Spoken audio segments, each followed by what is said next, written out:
கர்த்தருடைய பரிசுத்த நாமத்திற்கு மகிமை உண்டாவதாக. இந்த அருமையான தருணத்துல கிறிஸ்து நாமத்தினாலே உங்களை சந்திப்பதில் மிகுந்த மகிழ்ச்சி அடைகினால் ஒரு காரியத்தை குறித்து தியானிக்க போகிறோம்.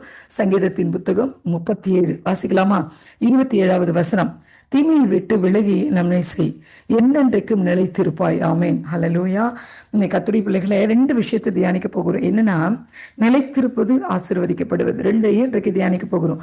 தீமையை விட்டு விலகி, தீமைனா என்ன அப்படின்னு பாத்தீங்கன்னா, இந்த உலகத்துல சொல்லுவாங்க, உலகத்தான் சொல்லுவான், கண்ணை பார்க்கறது எல்லாம் தீமை. அதை கொலை செய்வது, பொய் சொல்லுவது, அவங்க பார்க்கறது எல்லாம் தீமை. ஆனா பைபிள் சொல்லுகிறது இருதயத்தில் நினைச்சாலே தீமை. ஆமேன். கர்த்தருடைய வசனம் எப்படியா சொல்லுகிறது, கண்களின் இச்சையோடு கூட ஒரு ஸ்திரியை பார்த்தாலே அவளோடு கூட விபச்சாரம் செய்தாயிற்று. ஆமீன். உலகம் நடத்தினால் அது தீமைன்னு சொல்லுது. ஆனா பைபிள் நடப்பதற்கு முன்பாகவே நம்முடைய சிந்தைக்கு வந்தாலே தீமை என்று சொல்லுகிறது. அதனால இன்னைக்கு தீமைனா நம்ம சிந்தையில வருவது அப்படின்னு வேதத்தின் பிரகாரம் எடுத்துக்கொள்ளுகலாம். அந்த தீமை விட்டு விலகி நன்மை செய் அப்படின்னா, சிந்தையில நன்மை செய்வதற்கான காரியத்தை யோசிங்க. என்னெல்லாம் நம்ம மற்றவங்களுக்கு நன்மை செய்யலாம், என்னெல்லாம் சபைக்கு நன்மை செய்யலாம், என்னெல்லாம் கர்த்தருக்கு பிரியமான காரியங்களை செய்யலாம் அப்படின்னு நம்ம யோசித்தோமானால் அதுல கர்த்தர் பிரியமா இருக்கிற. அதனாலதான் வேதம் எப்படி சொல்லுகிறது, என்றென்றைக்கு நிலைத்திருப்பாயாமை. அப்படி இருக்கிற சிந்தையுள்ள ஜனங்கள் என்றென்றைக்கு நிலைத்திருப்பாங்கன்னா ஒரு 1000 வருஷம் இந்த பூமியில வாழ்வாங்கன்னு அர்த்தமா? அப்படி இல்லை. இந்த வாழ்க்கையில, இந்த வாழ்க்கைக்கான ஆதாரம் அஸ்திபாரம் எல்லாம் நல்லா இருக்கும். அதை காட்டிலும் மேலான ஒரு வாழ்க்கை இருக்கு இல்லைங்களா? நம்ம நித்திய காலமாய் ஒரு இடத்துல பரத்துல தேவனோடு ஜீவிக்க போறோம் இல்லையா? அங்கு நிலைத்திருப்போம், என்னென்றைக்கும் நிலைத்திருப்போம். அதுதான் இந்த வசனம் ரொம்ப தெளிவா சொல்லுது. அதனுடைய மேல் வசனம், அவன் நித்தம் இறங்கி கடன் கொடுக்கிறான், அவன் சந்ததி ஆசீர்வதிக்கப்படும். ஆசீர்வதிக்கப்படும் சொன்ன இல்லைங்களா? நிலைத்திருப்பது, ஆசீர்வதிப்பது. அப்ப நித்தம் இறங்கி கடன் கொடுக்கிறான் அப்படின்னா, இருக்கிற எல்லா காசையும் நம்ம கடனா கொடுத்துட்டே வர்றதா? எல்லாருக்கும் கேட்கறவங்க எல்லாருக்கும் இல்ல இல்ல இல்ல இல்லன்னு கடன் கொடுக்கறத பத்தி கர்த்தர் இங்க சொல்லுகிறாரா? இல்லை, அது கிடையாது. நித்தம் இறங்கி அப்படின்னா என்னன்னா, இருதயத்துல ஒரு இரக்கம். அந்த இரக்கத்தோடு கூட கர்த்தருடைய வார்த்தையை மற்றவர்களுக்கு கொடுப்பது. கடன் என்பது அன்பு, அன்பை மற்றவர்களுக்கு விதைப்பது. அன்பு என்பது இயேசு மற்றவர்களுக்கு அறிவிப்பது. இதை நித்தம் செய்யணுமா? ஒரு நாள் செஞ்சுட்டு இன்னொரு நாள் நிறுத்துறதுல நித்தம் இறங்கி, ஆமீன், அவங்களுக்காக போய் இறங்கி, துன்பப்படுறவங்க, கஷ்டப்படுறவங்க, வேதனைப்படுறவங்க, விடுதலை இல்லாமல் இருக்கிறவங்க, அவங்கள மத்தியிலே கடந்து போய் கர்த்தரை குறித்து அறிவிப்பது தான் கடன் கொடுப்பது. இன்னொன்று லிட்டரா பார்க்கலாமா? கடன் கொடுப்பது முடியாது, ஒருத்தனால திருப்ப கொடுக்க முடியாது அப்படின்னு இருக்கிறான் பாருங்க, அவனுக்கு நீங்க கொடுப்பது தான் கடன். ஒருத்தன் கொடுப்பான், வட்டி கொடுப்பான், அவனுக்கு நீங்க கொடுக்கறது கடன் கிடையாது. இறங்கி அப்படி என்பது என்னன்னா, அவனால கொடுக்க முடியாது, அப்படிங்க நீங்க கொடுக்குறீங்க பாருங்க, அதுதான் கடன். அப்படி ரெண்டு விஷயத்திலும் இங்க வேதம் சொல்லுகிறது. அப்படி ஒரு வேளை நீங்க இருந்தா நீங்க என்ன செய்வீங்களா? அவன் சந்ததி ஆசீர்வதிக்கப்படும். நீங்க ஆசீர்வதிக்கப்படுவது மாத்திரமல்ல, உங்க பிள்ளைகள், பிள்ளைகளுடைய பிள்ளைகள் எல்லாம் ஆசீர்வதிக்கப்படுவாங்க. அதனால இந்த நாள்ல ரெண்டு விஷயத்தை கற்றுக்கொண்டோம். ஒண்ணு, தீமையை விட்டு விலகணும், நன்மை செய்யணும். ரெண்டாவது, நித்தம் இறங்கி கடன் கொடுக்கணும் இல்லைங்களா? இப்படி செஞ்சா நம்ம நிலைத்திருப்போம், ஆசீர்வதிக்கப்படுவோம். அதனால நீங்க இந்த சத்தியத்தை உங்க மத்தியில கர்த்தர் பேசி இருக்கிறார். தொடர்ந்து தியானிக்கலாம், ஜெபிக்கலாமா? எங்கள் நல்ல தெய்வமே, இந்த நாளில் எங்க கூட பேசின நல்ல சத்தியத்திற்காக நன்றி. எங்க இந்த வசனத்தை வாசிக்கும் பொழுது இது என்னன்னே புரியாம இருந்தவங்களுக்கு பரிசுத்த ஆவியின் அழகா புரிய வச்சிங்களே, ஸ்தோத்திரம். இதனால பரிசுத்த ஆவியின் அதை கேட்க போகிற பிள்ளைகளை ஆசீர்வதியும். இயேசு நாமத்தில் பிதாவே, ஆமென். God bless you all. கிறிஸ்துவுக்குள் பிரியமான சங்கமம் தமிழ் கிறிஸ்தவ வானொலி நேயர்களுக்கு அன்பின் வாழ்த்துக்கள். இன்றைய மன்னா, திக்கற்றவர்களுடைய ஜபத்தை அலட்சியம் பண்ணாமல் அவர்கள் விண்ணப்பத்தை அங்கீகரிப்பார். சங்கீதம் 102:16.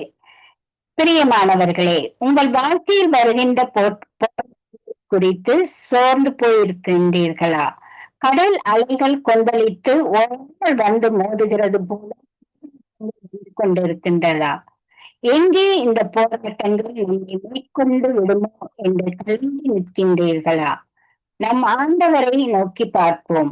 இம்மட்டும் வரம் மிஞ்சி வராதே என்று கடல் அலைகளுக்கு என்றும் கடவாத எல்லை விதித்தவர் உங்கள் வாழ்க்கையின் போராட்டங்களுக்கும் இம்மட்டும் வரம் மிஞ்சி வராதே என்ற ஒரு எல்லையை குறித்திருக்கின்றார். அதை மீறி ஒரு போராட்டம் உங்களை மேற்கொள்ள முடியாது.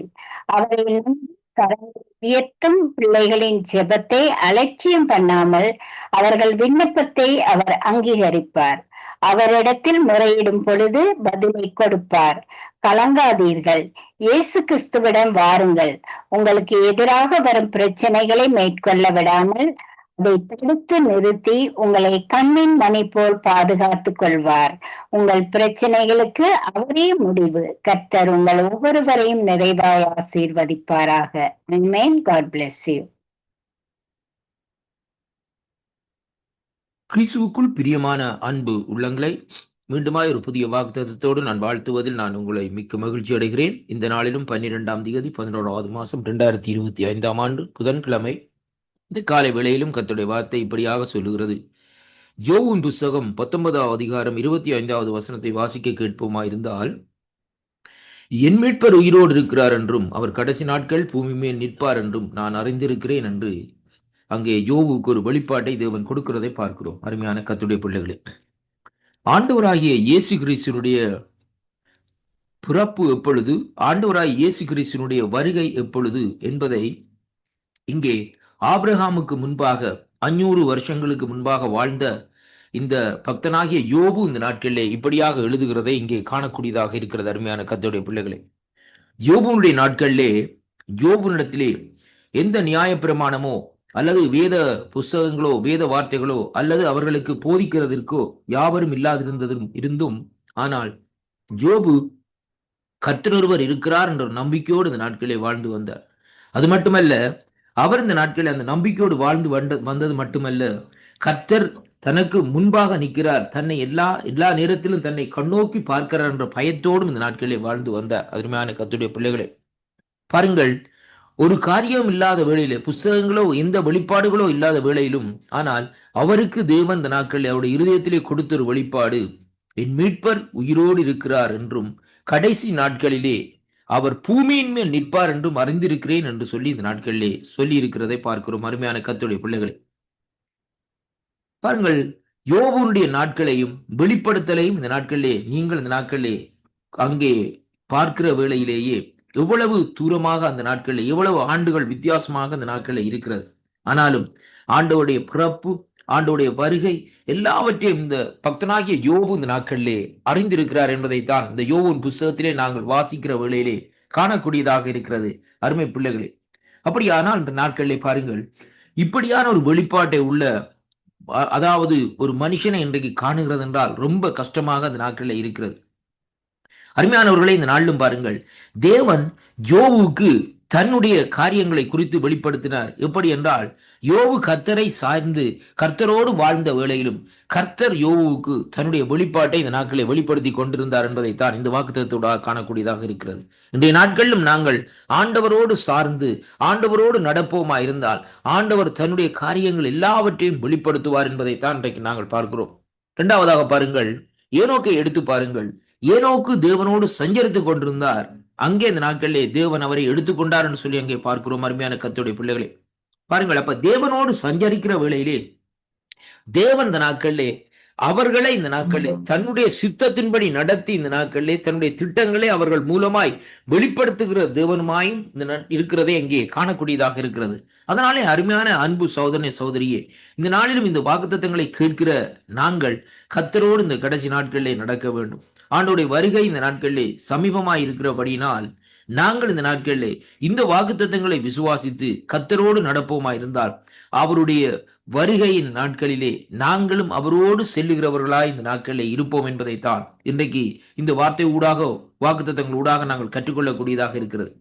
யோபு பக்தன் சொல்லுகிறார், என் மீட்பர் உயிரோடு இருக்கிறார் என்றும் அவர் சொல்லுகிறார், அவர் கடைசி நாட்களிலே பூமி மேல் நிற்பார் என்றும் நான் அறிந்திருக்கிறேன். அருமையான கர்த்தருடைய பிள்ளைகளே, இது எப்படிப்பட்ட ஒரு வார்த்தை, எப்படிப்பட்ட ஒரு விளக்கம், எப்படிப்பட்ட ஒரு பாருங்கள் ஒரு மறைக்கப்பட்ட சத்தியம் என்பதை நாங்கள் முதலாவதாக அறிந்திருக்க வேண்டும். பக்தராகிய யோபுனுடைய நோக்கம் எல்லாம் ஆண்டவருடைய வருகையை குறித்தும் ஆண்டவரோடு நடக்க வேண்டும், ஆண்டவரோடு நான் பேச வேண்டும், ஆண்டவரோடு செயல்பட வேண்டும் என்ற நோக்கத்தோடு தான் இன்றைக்கு வாழ்ந்து வந்தார். ஆனால் இன்றைய நாட்களே நாங்கள் எப்படியாக இன்றைக்கு நாங்கள் வாழ்ந்து வருகிறோம். நாங்கள் உலகத்தை சார்ந்து இந்த நாட்களை வாழ்ந்து வருகிறபடினால் தேவனிடத்திலிருந்து வெளிப்பாடுகளை நாங்கள் பெற்றுக்கொள்ள முடியாதபடி இந்த நாட்களே நம்முடைய கண்கள் மறைக்கப்பட்டிருக்கிறது, செவிகள் அடைக்கப்பட்டிருக்கிறது, இருதயங்கள் அடைக்கப்பட்டிருக்கிறது என்பதை காணக்கூடியதாக இருக்கிறது. அதனாலே இந்த வாக்குத்தத்தங்களை கேட்கிற ஒவ்வொரு பிள்ளைகளும் ஆண்டவருடைய வருகையை குறித்து இந்த நாட்களிலே நாங்கள் ரொம்ப கவனமாக இந்த நாட்களில் இருக்க வேண்டும். அவருடைய வருகைக்கு நாங்கள் எதிர்பார்த்த வண்ணமாக இந்த நாட்களில் இருக்கிற வேளையிலே கர்த்தர் தன்னுடைய வருகையிலே நம்மையும் இந்த நாட்களிலே எடுத்துக்கொள்வார் என்பதைத்தான் இந்த வாக்குத்தத்தத்தினூடாக நாங்கள் இன்றைக்கு கற்றுக்கொள்ளக்கூடியதாக இருக்கிறது. இந்த வாக்குத்தத்தங்களை கேட்கிற ஒவ்வொரு பிள்ளைகளும் இந்த நாட்களிலே ஆண்டவருடைய வருகைக்கு நீங்கள் ஆயத்தப்படுங்கள். ஆண்டவருடைய வருகையின் போது எப்படியாக இருக்க வேண்டும், இந்த வருகைக்கு முன்பாக எப்படியாக நாங்கள் ஆயத்தப்பட வேண்டும் என்பதை இந்த நாட்கள் இந்த வார்த்தை கூட கற்றுக்கொள்ளுங்கள். கர்த்தர் உங்களோடு கூட இருந்து உங்களை நிறைவாக ஆசீர்வதிப்பாராக என்று என் பிதாவாகிய தேவனும் கர்த்தராகிய இயேசு கிறிஸ்துவும் பரிசுத்த ஆவியானவருமால் நாட்களிலே வாழ்த்தி ஆசீர்வதிக்கிறேன்.